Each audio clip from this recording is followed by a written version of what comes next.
ದಿನಾಂಕ 11/11/2021. ಏನಿದು ದಿನಾಂಕ ಅಂತ ನೋಡ್ತಾ ಇದ್ದೀರಾ? ಇದು ನನ್ನ ಜೀವನದಲ್ಲೇ ನಡೆದಿರೋಂಥ ನಾವು ದೆವ್ವನ ಸರ್ಚ್ ಮಾಡೋಕ್ಕೆ ಹೋಗಿದ್ದಂಥ ಒಂದು ಡೇಟ್. 11/11/2021. 2021ರಲ್ಲಿ ನಾನು SLC ಓದ್ತಾ ಇದ್ದೆ. ಆಗ ನಾನು ಮತ್ತು ನನ್ನ ಫ್ರೆಂಡ್ಸ್ ನಾವು 4 ಜನನ ಸೇರಿ ದೆವ್ವ ಯಾವ ರೀತಿ ಇರುತ್ತೆ ಅಂತ ನೋಡಬೇಕು ಅಂತ ಒಂದಿಷ್ಟು ಸರ್ಚ್ ಮಾಡಬೇಕು ಅಂತ ಹೊರಟ್ವಿ. ಆಗ ನಮಗೆ ಜ್ಞಾಪನಕ್ಕೆ ಬಂದಿದ್ದೆ, ನಮ್ಮ ಮಿಡ್ಲಿ ಸ್ಕೂಲಿಂದ ನಮಗೆ ಒಬ್ಬರು ಸರ್ ಇದ್ದರು, HR ಸರ್ ಅಂತ. ಅವರು ನಮ್ಗೆ ಯಾವಾಗಲೂ ಹೇಳ್ತಾಯಿದ್ರು, ನಮ್ಮೂರ ಹತ್ರ ಒಂದು ಕೆರೆ ಇದೆ, ಆ ಕೆರೆಯಲ್ಲಿ ಅಮಾವಾಸ್ಯೆ ಪೌರ್ಣಮಿಯಲ್ಲಿ ದೆವ್ವ ಕಾಣಿಸ್ಕೊಳ್ಳುತ್ತೆ ಅಂತೆ. ಅದು ನಮ್ಮ ಕಿವಿಲಿ ಗುಮಿ ಕೊಡ್ತಾ ಇತ್ತು. ಅದನ್ನು ನಾವು ಸತ್ಯ ತಿಳ್ಕೊಳ್ಳೇಬೇಕು ಅಂತ 11ನೇ ತಾರೀಕು ನವೆಂಬರ್ 2021 ಅಮಾವಾಸ್ಯೆ ದಿನ ನಾವು ನೈಟ್ ಹೊರಟ್ವಿ. ಮುಂದಾಗಿದ್ದೇನು ಹೇಳ್ತೀನಿ ಬನ್ನಿ. ನಮ್ಮೂರು ಬಂದ್ಬಿಟ್ಟು ತುಮಕೂರು ಡಿಸ್ಟಿಕ್ ಚಿನಾಳಿ ತಾಲೂಕಿನ ಕಲೇನಹಳ್ಳಿ ಗ್ರಾಮ. ನಾವು SLC ಓದಕ್ಕೆ ಹೋಗ್ತಾ ಇದ್ದಿದ್ದು ದಪ್ಪಕುಂಟೆ ಅಂತ. ನಮ್ಮ ಪಕ್ಕದವರು 3 ಕಿಲೋಮೀಟ್ರ್ ಮುಂದೆ ಇರೋ ಒಂದು ಊರು ದಪ್ಪಕುಂಟೆ. ಅಲ್ಲಿ ನಾವು SLC ಓದೋಕ್ಕೆ ಅಂತ ಹೋಗ್ತಾ ಇದ್ದೆ. ಅದೇ ಊರಲ್ಲಿದ್ದಂಥ ನನ್ನ ಸ್ನೇಹಿತನಾದ ಯೋಗ, ಕಿರಣ್, ವಿನಯ್, ನಮಗೆ ಇಷ್ಟು 4 ಜನಕ್ಕೆ ಅವ್ರು ಹೇಳ್ದಂಥ ಆ ದೆವ್ವದ ಮ್ಯಾಟ್ರ್ ನಮಗೆ ಭಾಳ ತಲೆಯಲ್ಲಿ ಕೂತ್ಕೊಂಡ್ಬಿಟ್ಟಿತ್ತು. ಅದನ್ನು ನಾವು ಕಂಡು ಹಿಡಿಲೇಬೇಕು ಅಂತೇಳಿ 11ನೇ ತಾರೀಕು ಹೊರಟ್ವಿ. 4 ಜನನೂ ಹೊರಟ್ವಿ. ದಪ್ಪಕುಂಟೆಯಿಂದ 2 ಕಿಲೋಮೀಟ್ರ್ ಮುಂದೆ ಇರೋ ಮರನಾಡು ನಮ್ಮ ಸರ್ ಊರೋದು. ಅವ್ರೂರಲ್ಲೇ ನಡೆದಿದ್ದನ್ನ ಅವ್ರು ನಮಗೆ ಹೇಳಿದರು. ನಾವು ಅದನ್ನು ಸರ್ಚ್ ಮಾಡಬೇಕು ಅಂತ ಹೊರಟ್ವಿ. ಮರೆನಾಡು 60 ನಳ್ಳ ಅಂತ ಆ ಒಂದು ಕೆರೆ ಹೆಸರು. ಈಗಲೂ ಅಲ್ಲಿ ದೆವ್ವ ಇದೆ ಅಂತ ಜನರ ನಂಬಿಕೆ ಇದೆ. ನಾನು ಸಹ ನಂಬ್ತೀನಿ. ಹೇಗೆ ಅಂತ ಈಗ ಹೇಳ್ತೀನಿ, ಕೇಳಿಸ್ಕೊಳ್ಳಿ. ಇದು ನನ್ನ ಜೀವನದಲ್ಲೇ ನಡೆದಿರುವಂಥ ಒಂದು ಇನ್ಸಿಡೆನ್ಸ್ ಆಗಿರೋದ್ರಿಂದ ಹೇಗಿರುತ್ತೋ ಹಾಗೆ ಹೇಳ್ತಾ ಹೋಗ್ತೀನಿ. ಅವತ್ತು ನಮಗೆ ಮೋಸ್ಟ್ಲಿ 5 ಗಂಟೆ ಅನಿಸುತ್ತೆ, ಸಂಜೆ 5 ಗಂಟೆಯಲ್ಲಿ ಸ್ಕೂಲ್ ಬಿಟ್ಟಿತ್ತು. ನಾವು ನಮ್ಮ ಫ್ರೆಂಡ್ ಯೋಗಾರ ಮನೆಗೆ ಹೋಗಿದ್ದೆ. ಅಲ್ಲೇ ನಾವು 3 ಕೂತ್ಕೊಂಡು ಸರ್ಚ್ ಮಾಡಿದ್ವಿ. ನೋಡಲೇಬೇಕು ಅನ್ನೋ ಒಂದು ಇದಿತ್ತು. ಅಲ್ಲೇ ಅವತ್ತು ಅವ್ರ ಮನೇಲಿ ಮನಿಕೊಂಡಿದ್ವಿ. ನೈಟ್ ಒಂದು 11:30-12 ಗಂಟೆಯಲ್ಲಿ ಅನಿಸುತ್ತೆ. ಆ ಊರಲ್ಲಿ ಅವತ್ತೊಂದು ನಾಟಕ ಇತ್ತು. ನಮ್ಮ ಫ್ರೆಂಡು ಬರ್ತಡೇ ಸಹ ಅವತ್ತೇ ಇತ್ತು. ನಾವೇನು ಮಾಡಿದ್ವಿ, ಹುಡುಗರನ್ನೆಲ್ಲ ಕರ್ಕೊಂಡು ಸುಮ್ಮನೆ ಹಾಗೆ ಅವ್ರಿಗೆ ದೆವ್ವ ಅಂತ ಹೇಳಿದ್ರೆ ಅವ್ರು ಬರಲ್ಲ ಅನ್ನೋ ಒಂದು ಕಾರಣಕ್ಕೆ ಸುಮ್ಮನೆ ಸರ್ ಮನೆಗೆ ಹೋಗಿ ಬರೋಣ ಬರ್ರಿ ಅಂತ 12 ಗಂಟೆಗೆ ಕರ್ಕೊಂಡು ಹೋದ್ವಿ. ಕರ್ಕೊಂಡು ಹೋಗ್ತಾ ಇದ್ವಿ. ಅವ್ರ ಊರು ಬಿಟ್ಟು ಮುಂದೆ ಒಂದಿಬ್ಬರು ಹುಡುಗರು ಎಕ್ಸಿಟ್ ಆದರು ನಮ್ಮ ಜೊತೆಗಿದ್ದಂಥವ್ರು. ನಾವು ಒಂದು 12-13 ಜನ ಹೋಗಿದ್ವಿ. ಒಂದಿಬ್ಬರು ಹುಡುಗರು ಎಕ್ಸಿಟ್ ಆದರು. ಆ 60 ನಾಡು ನಾನು ಬರಲ್ಲಪ್ಪ, ಆ 60 ನಾಳು ದಾಟ್ಕೊಂಡೆ ನಾವು ಮರನಾಡಿಗೆ ಹೋಗ್ಬೇಕಾಗಿತ್ತು, ಸರ್ ಮನೆಗೆ ಹೋಗ್ಬೇಕಾಗಿತ್ತು. ಅದರಿಂದ ಅವ್ರು ಎಕ್ಸಿಟ್ ಆದರು. ಇನ್ನೂ ಒಂದು 10 ಜನ ಹೊರಟ್ವಿ. ಹೋಗ್ತಾಯಿದ್ವಿ. ನಡ್ಕೊಂಡು ಹೋಗಿ ನಮಗಿರೋ ಹುಡುಗರಲ್ಲೆಲ್ಲ ಧೈರ್ಯ ಇತ್ತು. ಹೋಗ್ತಾಯಿದ್ವಿ. 60 ನಾಳನೂ ಸಹ ಬಂತು. 60 ನಾಳಕ್ಕೆ ನಾವು ಯಾವುದೇ ರೀತಿ ಹೆದರ್ಕೊಳ್ಳಿಲ್ಲ. ನಿಧಾನಕ್ಕೆ ಮುನ್ನಡೆದ್ವಿ, ಹೋದ್ವಿ. ಸರ್ ಮನೇಲಿ ಹೋದ್ವಿ. ಅವ್ರನ್ನ ಮನಿಕೊಂಡಿದ್ರು ಪಾಪ. 12 ಗಂಟೆ ಟೈಮು ನೈಟ. ಹೋಗಿ ಇಬ್ರಿಸಿ ಅವ್ರ ಮನೇಲಿ ಟೀ ಕೊಟ್ಟರು. ಟೀ ಕುಡಿದು ಇವತ್ತವರು ಸಹ ಅವ್ರು ಆ ಮನೇಲಿ ಅದೇ ಥರನೇ ಕಾಣ್ತಾರೆ. ಹೋದ್ವಿ, ಟೀ ಕೊಟ್ಟರು, ಕುಡಿದ್ವಿ, ಮಾತಾಡಿದ್ವಿ. ಮತ್ತು ಅವ್ರು ಹೇಳಿದ್ರು, ಇಷ್ಟೊತ್ತಿನಲ್ಲಿ ಯಾಕೆ ಹೋಗ್ತೀರಪ್ಪ, ಇಲ್ಲೇ ಮನ್ಕೊಳ್ಳಿ, ಸರಿ ಇಲ್ಲ ಜಾಗ, ಬೆಳಿಗ್ಗೆ ಹೋಗೋರು ಅಂತೇಳಿ. ಇಲ್ಲ ಸರ್, ಈಗಲೇ ಹೋಗ್ಬೇಕು. ಅವ್ರಿಗೆ ಗೊತ್ತಿಲ್ಲ ನಾವು ದೆವ್ವ ನೋಡೋಕ್ಕೆ ಬಂದಿದ್ದೀವಿ ಅನ್ನೋದು ಅವ್ರಿಗೆ ಗೊತ್ತಿಲ್ಲ. ಸರ್ಚ್ ಮಾಡಬೇಕು, ನಮ್ಮದು ಯೂತ್ ಮೈಂಡ್ ಸೆಟ್ ಅವಾಗ ಸರ್ಚ್ ಮಾಡಬೇಕು ಅನ್ನೋದಿತ್ತು. ಇಲ್ಲ ಸರ್ ಹೋಗ್ತೀವಿ ಅಂತೇಳಿ ಅಲ್ಲಿಂದ ಮೋಸ್ಟ್ಲಿ ಒಂದು 12:30 ಅನಿಸುತ್ತೆ ಬಿಟ್ವಿ. ನಮ್ಮ ಮನೆ ಬಿಟ್ಟು ಮುಂದೆ ಬರೆದ್ವಿ. ಆಮೇಲೆ ಹುಡುಗರನ್ನೆಲ್ಲ ಮುಂದೆ ಕಳಿಸಿದ್ವಿ. ನಾವು 4 ಜನ ಮಾತ್ರ ಹಿಂದೆ ಉಳ್ಕೊಂಡ್ವಿ. ಹುಡುಗರನ್ನೆಲ್ಲ ಮುಂದೆ ಕಳಿಸಿದ್ವಿ. ಅವ್ರು ಮುಂದೆ ಹೋದರು. ಅವ್ರು ಊರಿಗೆ ಹೋಗಿದ್ರು ಹತ್ತತ್ರ. ನಾವು ಅಲ್ಲಿ 60 ನಾಳಕ್ಕೆ ಹಿಂದೆ ಉಳ್ಕೊಂಡು 60 ನಾಳದಲ್ಲಿ ಏನಿದೆ ಅನ್ನೋದು ನೋಡ್ಕೊಂಡು ಹೋಗ್ಬೇಕು ಅನ್ನೋದು ಕುತೂಹಲ ಉಳ್ಕೊಂಡ್ವಿ. ಮುಂದೆ ಹೋಗ್ತಾ 60 ನಾಳನ ಹತ್ರಕ್ಕೆ ಬಂತು. 60 ನಾಳ ದಾಟಿದ್ವಿ.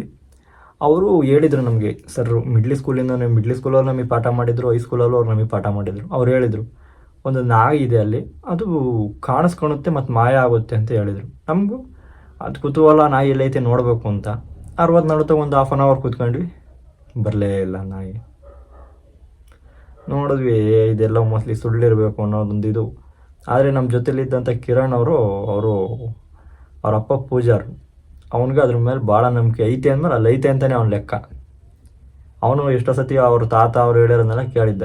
ಇಲ್ಲ ಮಗ ಇಲ್ಲ ಐತೆ ನೋಡ್ಕೊಂಡು ಹೋಗ್ಬೇಕು ಅಂತ ಹೇಳ್ದೆ. ಇನ್ನೊಂದು ಹಾಫ್ ಆನ್ ಅವರ್ ಕಾದ್ವಿ, ಬರಲಿಲ್ಲ. ಆಮೇಲೆ ಹುಡುಗರೆಲ್ಲ ಹೋಗಿದ್ರಲ್ಲ ಟೈಮ್ ಆಗುತ್ತೆ ಅಂತೇಳಿ ನಡ್ಕೊಂಡು ಮುಂದೆ ಹೋಗ್ತಾ ಇದ್ವಿ.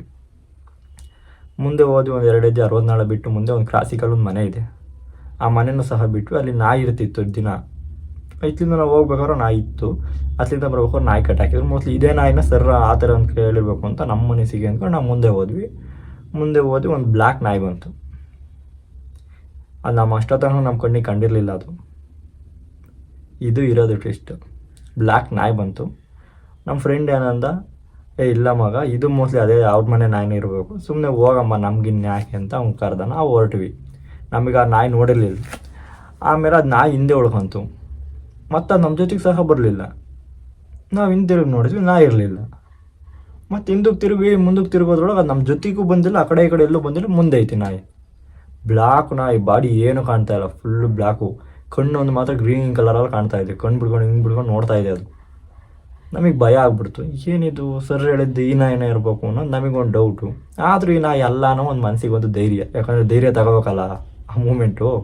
ಧೈರ್ಯ ಇದಲ್ಲ ಮಗ ಅಂತ ಅವನು ಕಿರಣ್, ಇಲ್ಲ ಮಚ್ಚಿ ಇದಲ್ಲ ಯಾವುದೋ ಬೇರೆ ನಾಯಿ ಇರಬೇಕು ಅಂತ ಅವ್ನು ನಮಗೆ ಧೈರ್ಯ ತುಂಬಕ್ಕೆ ನಮಗೆ ಮೀಟ್ರ್ ಆಫ್ ಹೋಗ್ಬಿಟ್ರೆ ಸಾಕು. ಇಲ್ಲಿಂದ ಇದು ಯಾವುದೋ ನಾಯಿ ನೋಡಿದ್ರೆ ಈಗಿನ ಇತ್ತು, ಮುಂದೆ ಕಣ್ಣು ಮಿಚ್ಚಿ ಬಿಡೋದ್ರೊಳಗಾಲೆ ಮುಂದೆ ಐತೆ, ಇನ್ನು ನೋಡಿದ್ರೆ ನಾಯೇ ಇಲ್ಲ. ಮತ್ತು ಅದು ನಮ್ಮ ಜೊತೆಗೆ ಬಂತು ನಿಧಾನ ನಡ್ಕೊಂಡು. ಹೆಂಗೆ ಅಂದರೆ ನಾವು ಹಿಂದೆ ಹೆಂಗೆ ಮೂವ್ ಆಗ್ತಾಯಿದ್ವಿ, ಮುಂದೆ ಅದೇ ಸ್ಲೋಲಿ. ನಾವು ಹೆಂಗೆ ಸ್ಲೋಲಿ ಹೋದ್ರೆ ಅದು ಸ್ಲೋಲಿ, ನಾವು ಫಾಸ್ಟಾಗಿ ಹೋದ್ರೆ ಅದು ಫಾಸ್ಟಾಗಿ ಹೋಗ್ತಾಯಿದ್ವಿ. ಮುಂದೆ ಮೂವ್ ಆಯಿತು. ಒಂದು ಸರ್ಕಲ್ ಬಂತು. 4 ರೋಡ್ ಇದೆ, ಅದು ಸರ್ಕಲ್ ಏನಲ್ಲ, 4 ರೋಡ್ ನಮ್ಗೆ ಸರ್ಕಲ್ ನಮ್ಮ ಅಡ್ಡ. ಆ ಸರ್ಕಲ್ ಹತ್ರ ಒಂದು ಸೇತುವೆ ಮೇಲೆ ಅಲ್ಲಿ ಕೂತ್ಕೊಂಡ್ವಿ. ಮುಂದೆ ಹೋಗ್ತಿದ್ದು ನಾಯಿ ಕಿರಣ್ ಏನೋ ಮಾತಾಡಿಸ್ತಾ ಅಂತೇಳಿ ನಾವು ಹಿಂಗೆ ಅವ್ನು ಮಾತಾಡಿ ಹಿಂಗೆ ತಿರ್ಗೋದ್ರೊಳಗೆ ನಮ್ಮ ಕಣ್ಣೆದುರಿಗಿಂದ ಕಾಣಿಸ್ತಾ ಇಲ್ಲ. ಹಿಂದೆಲ್ಲ ಗೂ ಅನ್ನೋ ಸೌಂಡು, ಅದು ನಾಯಿ ಬೀಳ್ತಾವಲ್ಲ ಆ ಥರ ಸೌಂಡ್, ಗೂ ಅನ್ನೋ ಸೌಂಡ್ ಅದು ಕೇಳಿಸ್ತಾ ಇದೆ. ನೋಡಿದ್ರೆ ನಾಯಿ ಎಲ್ಲೂ ಸುತ್ತಮುತ್ತ ಎಲ್ಲೂ ಇಲ್ಲ. ನಮಗೆ ಮೀಟ್ರ್ ಆಫ್. ಓಡೋಕ್ಕೆ ಸ್ಟಾರ್ಟ್ ಮಾಡಿದ್ವಿ ನೋಡ್ರಿ. 5 ನಿಮಿಷಕ್ಕೆ 2 ಕಿಲೋಮೀಟ್ರು ದೊಡ್ಡ ನಿಂತ್ಕೊಳ್ಳೇ ಇಲ್ಲ ಅಲ್ಲಿ. ಆಮೇಲೆ ಬೆಳಗ್ಗೆ ಅಲ್ಲಿಗೆ ಬಂದು ನೈಟೆಲ್ಲ ಬರೀ ಅದೇ ಡಿಸ್ಕಷನ್ ನಮ್ಮದು. ಯಾವ ರೀತಿ ಅಂದರೆ ಅವ್ರ ಮನೆ ಕಂಡಿದ್ರು ನಾವು ಡೋರ್ ಹಾಕೊಂಬಿಟ್ಟು ರೂಮ್ದ ಅದೇ ಡಿಸ್ಕಷನ್ ನಮ್ಗೆ. ಅದು ಬಿಟ್ಟರೆ ಬೇರೆ ಮೈಂಡ್ಸೆಟ್ ಏನೂ ಓಡ್ತಾನೆ ಇಲ್ಲ. ಎಲ್ಲಿತ್ತು ಮಗ ನಾಯಿ, ಅದು ಕಾಣ್ತಾ ಇರಲಿಲ್ವಲ್ಲ, ನಿನ್ನ ಕಣ್ಣಿಗೆ ಏನಾರು ಬಿತ್ತ, ನಮ್ಮ ಕಣ್ಣಿಗೆ ಏನಾರು ಬಿತ್ತು, ಎಲ್ಲಿತ್ತು ನಾಯಿ, ಅದು ಫುಲ್ಲು ಡಿಸ್ಕಷನ್ ನೈಟೆಲ್ಲ ಬರೀ ಅದೇ. ಆಮೇಲೆ ಲಾಸ್ಟಿಗೆ ಒಂದು ಕ್ಲಾರಿಟಿ ಸಿಕ್ತು ನಮಗೆ. ಸರ್ ಹೇಳಿದ್ರಲ್ಲ ಮೋಸ್ಟ್ಲಿ ಇದೇ ನಾಯಿನೇ ಇರಬೇಕು ಅಂತ ನಾನು ಹೇಳಿದೆ. ಅವಾಗ ಅವನು ಯೋಗನ ಅದನ್ನೇ ಮಾತಾಡಿದೆ, ಇಲ್ಲ ಮಗ ಅದೇ ನಾಯಿ ಇರಬೇಕು ಅಂತ. ಆದರೂ ಕಿರಣ್ ಅದಲ್ಲ ಅಂತ ಅವನು. ಆದರೂ ನಮಗೆ ಗೊತ್ತು ಅದೇ ನಾಯಿ ಅನ್ನೋದು. ಆಮೇಲೆ ಕೊನೆಗೆ ಅವನು ಒಪ್ಕೊಂಡೆ, ಇಲ್ಲ ಮಗ ಅದೇ ನಾಯಿನೇ ಅದು ಅಂತ. ಅವತ್ತು ನಾವು ನಿಜ ಹೇಳ್ಬೇಕು ಅಂದ್ರೆ ಅವತ್ತು ಅದು ಸರ್ಚ್ ಮಾಡಬೇಕು ಅಂತ ಯಾಕಾರು ಹೋಗ್ಬಿಟ್ಟು ಅನ್ನಿಸ್ಬಿಡ್ತು ನಮಗೆ. ಆಫ್ಟರ್ ಆಲ್ ಒಂದು ನಾಯಿನೇ ಅದು, ಆದರೆ ಒಳಗೆ ಭಯ. ಅದು ನಾಯಿನೋ ಬೇರೆದೇನೋ ನಮ್ಮನ್ನೇನು ಮಾಡುತ್ತೋ. ಫಸ್ಟ್ಗೆ ಸತಿ ಬರೀ ಹೋಗ್ಬಿಟ್ಟಿದ್ದೀವಿ, ಏನೋ ಧೈರ್ಯ ಒಂಥರ ನಾವು ಅನ್ನೋ ರೇಂಜಿಗೆ ಫೀಲ್ ತಗೊಂಡು ಹೋಗ್ಬಿಟ್ಟಿದ್ದೀವಿ ನೋಡೋಣ ಅಂತ. ಅಲ್ಲಿ ನೋಡಿದ್ರೆ ಇದ್ರಿಂದ ಹೋಗ್ಬೇಕಾದ್ರೆ ಹುಡುಗರನ್ನೆಲ್ಲ ಮುಂದೆ ಕಳಿಸ್ಬಿಟ್ಟಿದ್ದೀವಿ. ನಾವು 3 ಹಿಂದೆ ಉಳ್ಕೊಂಡ್ಬಿಟ್ಟಿದ್ದೀವಿ. ನಮಗೆ ಯಾವ ರೀತಿ ಅನ್ನಿಸ್ಬಿಡ್ತು ಅಂದರೆ, ಸರ್ ಹೆಂಗೆ ಹೇಳಿದ್ರು ಅದು ಪ್ರಿಂಟ್ ಅದು ಯಾವ ಥರ ಹೇಳಿದ್ರು ಮಾಯ ಆಗುತ್ತೆ ಕರೆ ನಾಯಿ, ಸೇಮ್ ಅದೇ ಅವ್ರು ಯಾವ ರೀತಿ ನೋಡಿದ್ರು ಅದೇ ರೀತಿ ನಾವು ಸಹ ಆ ನಾಯಿನ ನೋಡಿದ್ವಿ. ಇವತ್ತೋದ್ರೂ ಸಹ ಅಮಾವಾಸ್ಯೆ ದಿನದಲ್ಲಿ ಆ ನಾಯಿ ಕಾಣಿಸುತ್ತೆ ಅನ್ನೋ ಒಂದು ನಂಬಿಕೆ ನಮಗೈತೆ. ಇಷ್ಟರಲ್ಲೇ ಹೋಗಿ ಆ ವಿಡಿಯೋ ನಿಮ್ಗೆ ವಾಪಸ್ ಅಪ್ಲೋಡ್ ಮಾಡ್ತೀನಿ, ನೋಡಿ ಬೇಕಾದ್ರೆ ನೀವು. ಕ್ಯಾಮ್ರಾ ಕಣ್ಣಿಗೆ ಕಾಣುತ್ತೆ ಹೇಗೋ ಗೊತ್ತಿಲ್ಲ ನಾಯಿ. ನಮ್ಮ ಕಣ್ಣಿಗೆ 10 ಸೆಕೆಂಡ್ ಕಂಡ್ರೆ 10 ಸೆಕೆಂಡ್ ಕಾಣ್ತಾ ಇರಲಿಲ್ಲ ನಾಯಿ. ಅದು ಆ ಥರ ಆಗಿತ್ತು ನಮಗೊಂದು ಸಿಚುವೇಶನ್ನು. ನಾವು ಯಾವುದೋ ಒಂದು ಬಣ್ಣ ಧೈರ್ಯದ ಮೇಲೆ ಹೋಗ್ಬಿಟ್ವಿ, ಏನೂ ಇಲ್ಲ ಅನ್ನೋ ಒಂದು ಧೈರ್ಯ ನಮಗೆ ಅಲ್ಲಿ ಇತ್ತು. ಇವತ್ತಿಗೂ ಸಹ ಈ ಮಾತು ಸರ್ಗೆ ಹೇಳಿಲ್ಲ. ಸರ್ಗೆ ಹೇಳಿದರೆ ಬೆಳಗ್ಗೆ ನಮ್ಮನ್ನು ಮಕ್ಕೋಗ್ದಿರೋದು, ಯಾಕೆ ಬಂದಿರಿ ಆ ಟೈಮಲ್ಲಿ ಹಂಗೆ ಹಿಂಗೆ ಅಂತ. ಇವತ್ತಿಗೂ ಸಹ ಆ ಮ್ಯಾಟ್ರ್ ಸರ್ಗೆ ಹೇಳಿಲ್ಲ. ಸರ್ ನಿಜವಾಗ್ಲೂ ನೀವೇನೋ ವೀಡಿಯೋ ನೋಡ್ತಾ ಇದ್ರೆ ಪಕ್ಕಾ ಫೋನ್ ಮಾಡಿ ಹೋಗಿತೀರ ಅನ್ನೋದು ನನಗೆ ಕನ್ಫರ್ಮಾಗಿ ಗೊತ್ತು.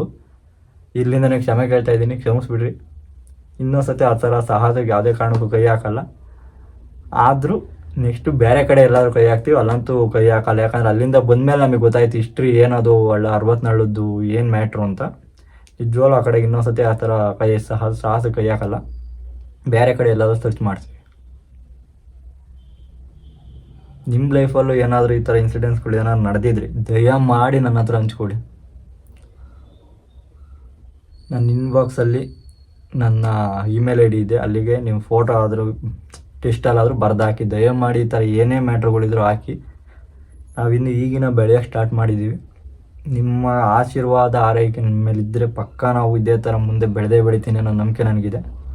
ನನ್ನ ಬೆಳವಣಿಗೆಗೆ ಮೇಯ್ನ್ ಕಾರಣವೇ ನೀವು, ನಿಮ್ಮ ಪ್ರೀತಿ. ಇದೇ ಥರ ನಾನು ಮುಂದೆ ಬೆಳಿಬೇಕು ಅನ್ನೋದು ನಿಮಗೂ ಇದ್ದರೆ ದಯಮಾಡಿ ಸಬ್ಸ್ಕ್ರೈಬ್ ಮಾಡಿ, ಕಮೆಂಟ್ ಮಾಡಿ. Bye guys.